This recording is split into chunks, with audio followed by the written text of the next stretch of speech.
Pencopet, gimana targetnya pencopet? Tolong dong buat para penonton di sini kewaspadaannya dikurangin lah. Kasihan ini pencopetnya belum pada target.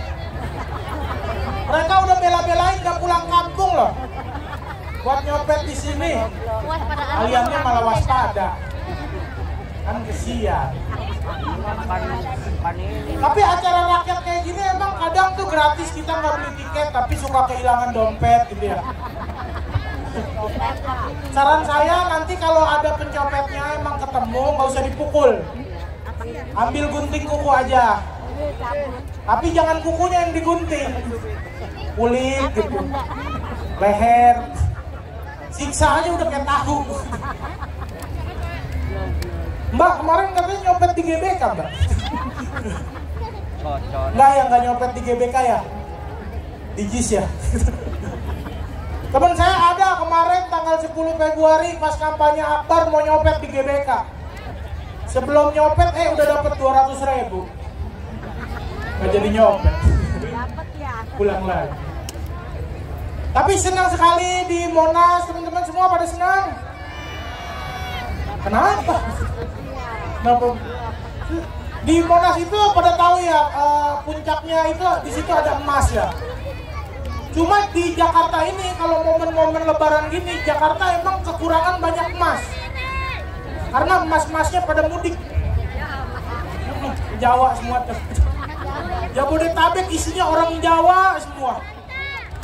Pusing mana-mana orang Jawa. Semoga mereka mudik baliknya lagi nggak ke Jakarta, ke IKN.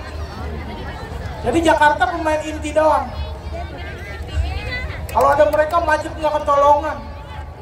Tadi saya di depan mau masuk di parkiran ada abang-abang teriak, katanya pemain inti doang, tapi masih macet juga. Harusnya, ya namanya ada acara. Yang paling parah tukang parkirnya. Yo parkir, ada wali di dalam, ada wali, bohong. Bohong loh tukang parkirnya. Biasa saya lihat promo acara di sosial media, di Instagram, ini tukang parkir disuruh bohong. Ada wali, ada raja, bang, ayo sini parkir, ada raja. Raja gugup. Bisa ya tukang parkir sini bohong. Cuma gitu ya, mas-mas yang pada di Jawa tuh. Kalau bisa jangan balik ke sini semua lah gitu, sebagian aja, sebagian lagi ke IKN. Karena kayak Jabodetabek ini dikuasain Jawa gitu. Tempat makan, warteg Jawa semua. Masalahnya orang Jawa bikin sayur asem manis. Maksud gua namanya juga udah sayur asem, harusnya asem. Kenapa dimanisin? Kalau manis jangan bikin sayur asem, bikin kolak. Aneh. Mas cabut kenapa? Mas sudah target mas.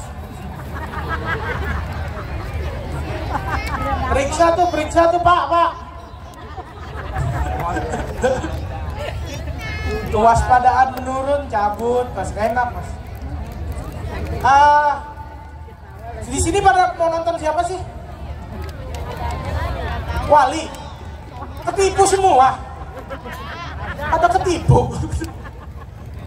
Tadi saya lihat rame tuh band, ada Ferdi Sambo apa?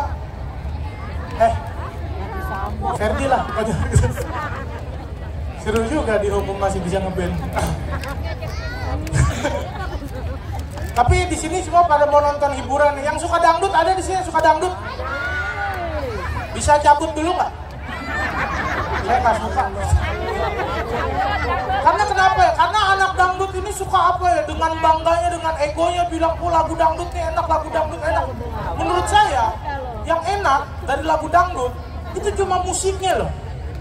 Saya pernah denger orang nyanyi dangdut nggak pakai musik itu kayak di mana, astaga garing banget.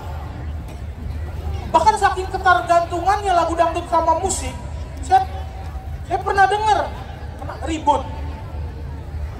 Kenapa? Marah nggak ada wali. Pada copet. Saking ketergantungannya lagu dangdut sama suka musik, saya pernah dengar anak dangdut nyanyi begini. Bisik-bisik ke jengjet, ini jengjet. Maksud gue nyanyi main gitar jangan pakai mulut. Main gitar pakai mulut kalau nggak nyetem tuh gimana, bibirnya diputer. Aneh. Gue sih nggak suka dangdut, apalagi dangdut hajatan. Ada yang tahu? Buat yang nggak tahu, dangdut hajatan itu biasanya mulai habis isya jam 7 malam, tapi teksonnya dari siang jam 1 habis zuhur.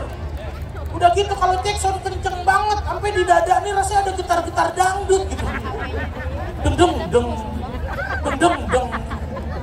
Itu rasanya kayak digeber Harley tapi bernada gitu. Deng deng. Nyebelin banget, makanya saya nggak pernah tuh nonton dangdut hajatan, nggak pernah ya. Waktu itu doang. Sekali ya. Saya nonton sekali. Saya nonton dari jam 7, jam 9 saya pulang. Sampai rumah saya nggak bisa tidur. Bodoh amat. Pengen nonton lagi. Nggak, ada. Saya nggak bisa tidur karena apa ya? Berisik gitu, berisik itu apa, suaranya sampai kamar saya gitu, berisik. Akhirnya tidur saya nggak nyenyak, jadinya pas bangun pagi saya kesiangan. Saya lihat jam, wah ternyata ada kuliah pagi. Buru-buru ke kampus, sampai kampus saya ketok, assalamualaikum ibu dosen, maaf saya terlambat, semalam di rumah saya ada dangdut. Dosennya bilang, semalam ibu lihat kamu jam 9 udah pulang. Hah, kok ibu tahu? Kan ibu biduannya. Rangkap jabatan ibu kayak. Tapi gitu teman-teman, sekarang hiburan ada ya, tapi kondisi ekonomi ini menurut gue lagi nggak baik-baik aja. Orang jadi gampang banget minjem duit. Ada yang suka dipinjemin duit? Temen gua minjem duitnya udah nggak standar lagi. Udah nggak bilang ibu gua sakit, anak gua sakit, mau beli popok, udah nggak gitu. Temen gua datang terus dia bilang, bro kita arisan yuk, tapi berdua aja. Itu pinjem duit. Aneh gitu. Orang zaman sekarang. Tapi ya intinya gue senang banget tampil di Monas, bisa tampil di depan banyaknya teman-teman ini. Terima kasih teman-teman. Boleh kali tepuk tangan. Harus disuruh banget. Nggak ada inisiatifnya gitu. Katanya warga Jakarta kompak. Tepuk tangan aja harus disuruh. Seneng banget saya tampil di sini di depan penonton rame, saya seneng banget. Nah bagus, cakep bener lu Pan. Cakep. Lu nggak pantun juga cakep dah lu Pan. Saya saking senengnya tampil di sini, saya sampai deg-degan. Ya, saya sampai berdoa gitu kepada Allah, ya Allah gimana saya supaya lucu di Monas di depan ribuan orang ini. Saya saking deg-degannya, saya sampai sholat. 5 waktu saya hari ini saya kejar. Apa?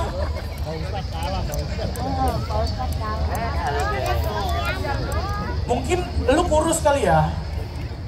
Gua ngasih tahu aja, orang gendut sholat susah demi Allah. Gua gerakan yang sholat yang gampang cuma takbir sama amin. Sisanya tuh ruku astagfirullah gitu. Sujud masya Allah. Gue paling tersiksa kalau tahiyat akhir, gue sumpah gitu kayak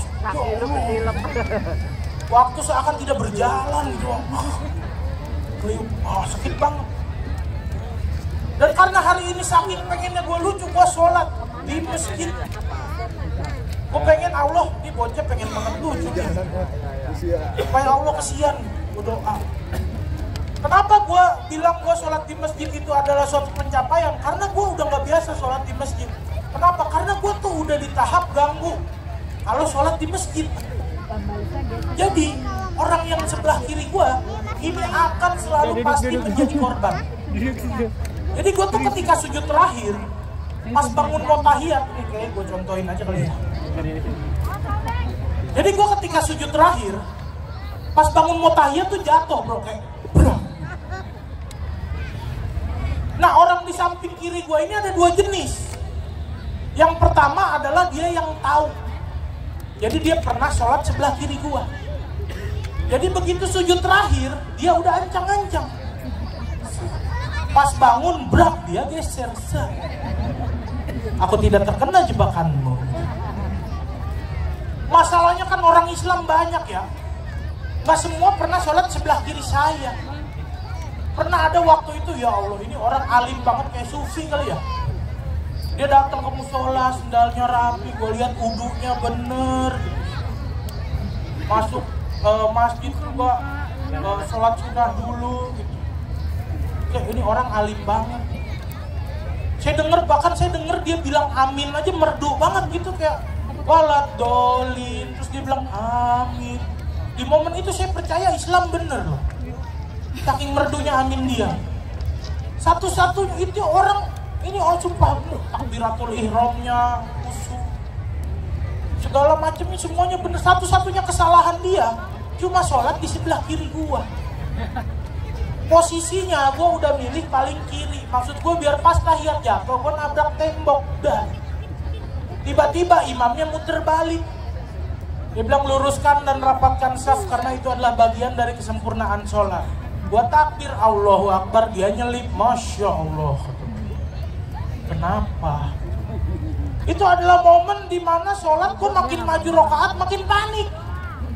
Ini gimana ya ntar pas terakhir nih, orang baik bener lagi. Sampailah di sujud terakhir, di situ si malakama nih, gua bangun juga jadi masalah, nggak bangun juga jadi perhatian gitu.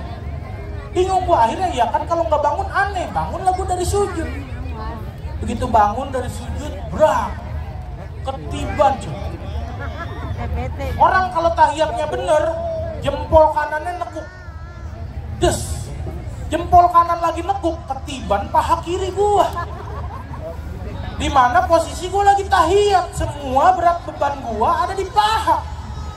Jempolnya nekuk, ketiban, bletak. Itu nggak patah juga hoki. Mungkin karena dia soleh gitu, kalau jadi nggak patah. Cuma dari awal kan gue ngeliat dia sholat khusyuk banget gitu. Begitu ketiban mah tetep aja bletak. Teriak astagfirullah. Maksud gue oke, gue nggak alim-alim banget, tapi gue sadar di dalam sholat tidak ada bacaan istighfar. Teriak dia astagfirullah. Tapi mungkin karena dia tipikal orang yang show must go on. Sholat harus tetap berlanjut. Begitu astagfirullah dilanjutin, mubarakatus sholawat. Itu kejadian sekali dan orangnya alim. Masalahnya nggak semua orang kagetnya istighfar.